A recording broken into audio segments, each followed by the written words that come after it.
আসসালামু আলাইকুম। Just energy নিউজের পক্ষ থেকে স্বাগত জানাচ্ছি। আমি শামীম জাহাঙ্গীর। চারদিকে নবায়নযোগ্য জ্বালানি নিয়ে ব্যাপক আলোচনা চলছে। বাংলাদেশও তার বাইরে নয়।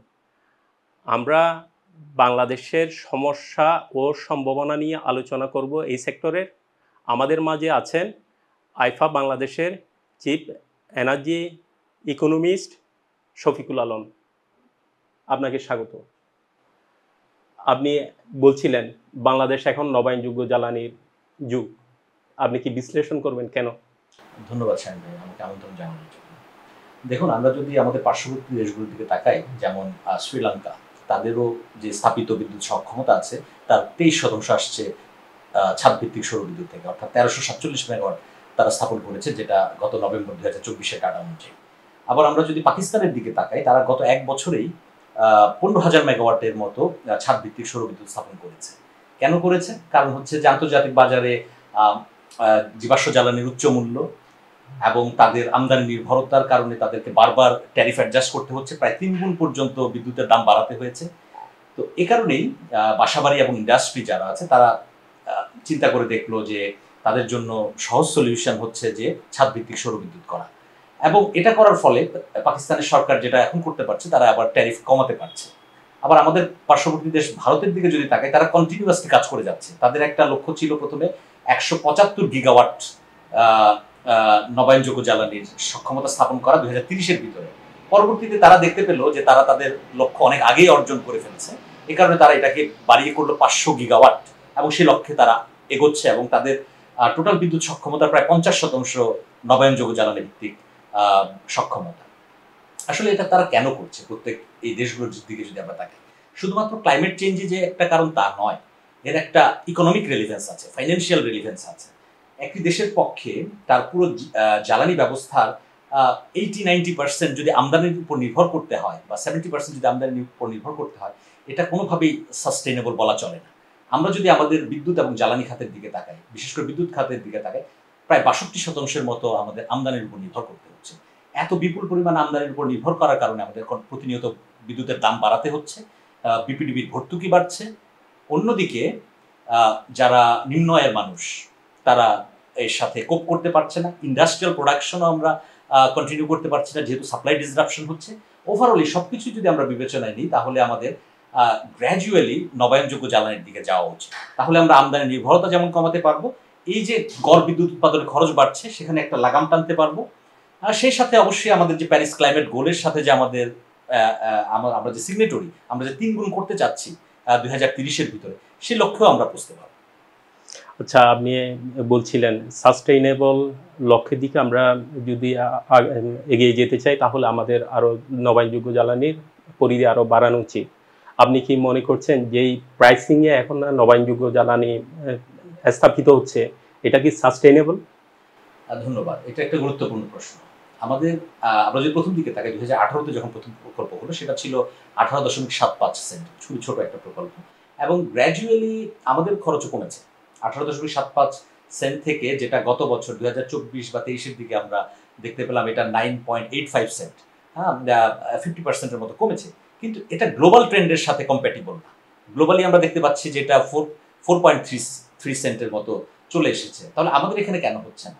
একটা কারণ হচ্ছে যে জমির উচ্চ মূল্য, এবং সেই সাথে ট্রান্সমিশন কস্ট, এবং আমাদের কম্পিটিশনের অভাব, সবকিছুই আমরা বিবেচনায় যদি নিই, তাহলে দেখতে পাচ্ছি যে আমাদের খরচ কমছে না। আরেকটি বিষয় হচ্ছে আমাদের বেঞ্চমার্ক কষ্ট প্রয়োজন। অনেক দেশেই দেখা যায় যে বিভিন্ন ধরনের বিদ্যুৎ খাতের প্রকল্প বা এনার্জি খাতের প্রকল্পের একটা বেঞ্চমার্ক কস্ট আছে। ইন্ডিয়াতেও যদি দেখা যায়, তারা পিরিয়ডিক্যালি আপডেট করে যে প্রতি মেগাওয়াট রুফটপ সোলার করতে গেলে কত খরচ হবে, প্রতি মেগাওয়াট ইউটিলিটি স্কেল সোলার করতে গেলে কত খরচ হবে। আমরা সেটা করতে পারি। সেটা যদি আমরা করতে পারি, তাহলে আমরা গ্র্যাজুয়ালি আরও খরচ কমাতে পারবো। এবং আমরা রিভার্স অকশনে যদি যেতে চাই, যে কম্পিটিশনের কথা আমরা বলছি, সেটা করতে গেলেও আমাদের আসলে গভর্নমেন্টের কাছে বেঞ্চমার্ক কস্টটা থাকা প্রয়োজন। আর আরেকটি বিষয় হচ্ছে, আমাদের যে জমি একেবারেই নাই সেটা কিন্তু না। আমাদের জমি আছে, প্রপার একটা ল্যান্ড রিসোর্স ম্যাপিং যদি আমরা করতে পারি, তাহলে অবশ্যই আমরা কিছু জমি পাবো। আর আরেকটি বিষয় হচ্ছে যে আমরা একই জায়গায় আমাদের বড় বড় প্রকল্প করার তো প্রয়োজন নেই। আমাদের 64টা জেলা, প্রতি জেলায় যদি আমরা জায়গা বের করে 50 মেগাওয়াট, 60 মেগাওয়াট, 100 মেগাওয়াট করে করি, আমরা তো খুব সহজেই কয়েক হাজার মেগাওয়াট আমরা করে ফেলতে পারি অত্যন্ত দ্রুত। এবং আমরা যদি এইগুলোকে ডিস্ট্রিবিউট করে দিই বিভিন্ন এলাকায়, তাহলে আমাদের হয়তো জমির খরচটাও কম পড়বে। এবং আমরা সুফলটা পেতে পারবো এবং খরচটা আমরা কমাতে পারবো। তাহলে কি বলছেন এই যে সরকার 500 মেগাওয়াট টেন্ডার আহ্বান করেছে তা দ্রুত বাস্তবায়ন করা উচিত, এবং আপনি কিভাবে মূল্যায়ন করবেন এই যে 37টা প্রকল্প সরকার স্থগিত করলো, এগুলাকে কিভাবে মূল্যায়ন করবেন? ধন্যবাদ। আসলে আমরা তো আনসলিসিটেড একটা প্রপোজাল প্রসেসের ভিতর ছিলাম, সেখান থেকে গভর্নমেন্ট সেটাকে স্ট্রিমলাইন করার চেষ্টা করেছে। তবে একটা বিষয় হচ্ছে, এটা অনেক স্টেক হোল্ডারই এখন বলছেন বা আমরাও আলোচনায় বুঝতে পেরেছি, এভাবে ঢালাও হয়তো প্রকল্পগুলোকে বাদ না দিলেও হয়তো এটা আরেকটা সিনারিও হতে পারতো।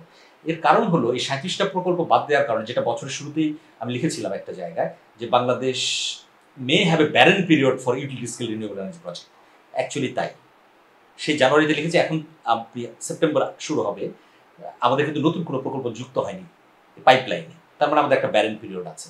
এখন যদি আমাদের ফেব্রুয়ারিতে ইলেকশন হয় তাহলে কি হবে, তারপর নতুন গভর্নমেন্ট আসবে, কন্ট্রাক্টিং হবে, সবকিছুতে একটা সময় লাগবে, তাহলে তো আরো একটা বছরের ব্যারেন পিরিয়ড, তার মানে 2 বছর ধরে আমাদের নতুন কোনো প্রকল্প যদি পাইপলাইনে না আসে, সেটা কিন্তু এই খাতের জন্য একটা ধাক্কা বলা চলে।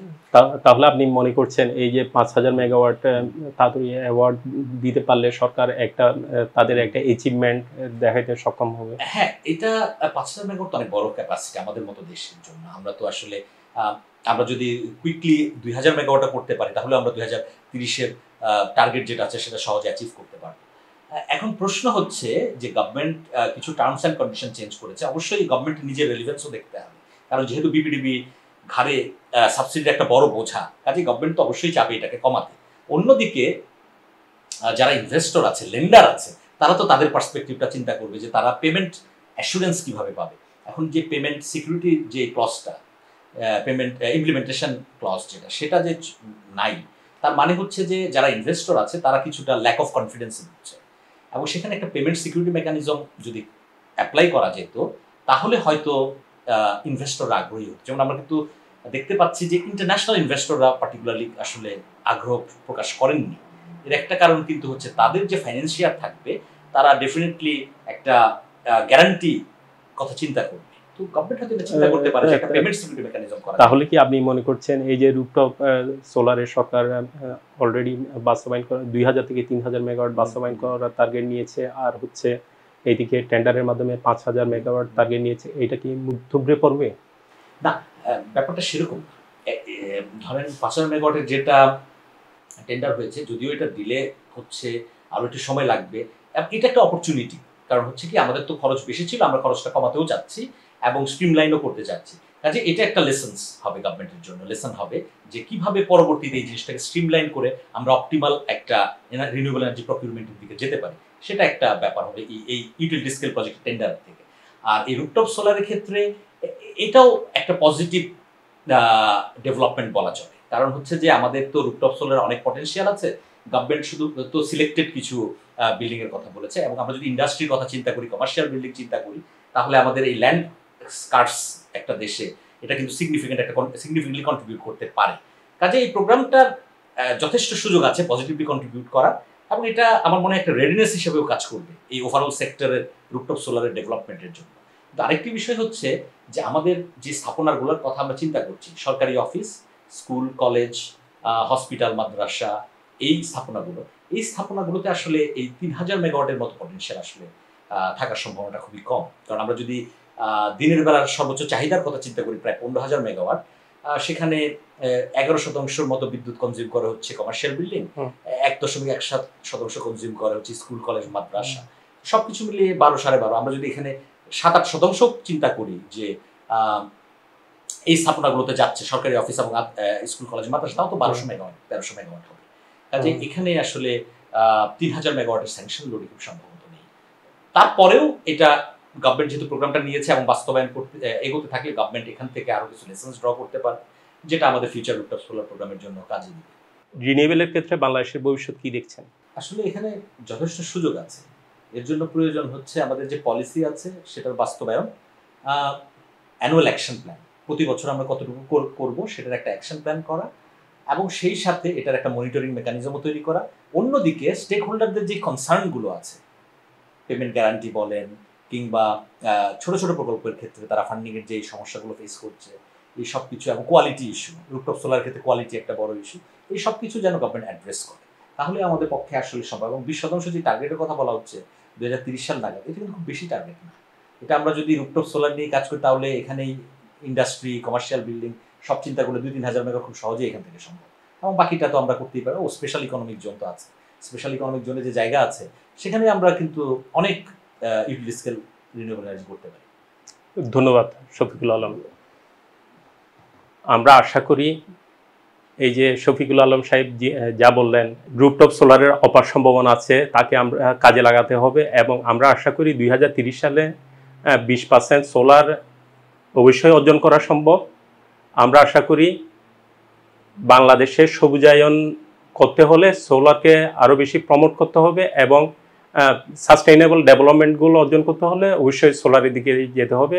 আপনাদেরকে অসংখ্য ধন্যবাদ। জাস্ট এনার্জি নিউজের সঙ্গে থাকুন, জাস্ট এনার্জি নিউজ সাবস্ক্রাইব করুন। ধন্যবাদ।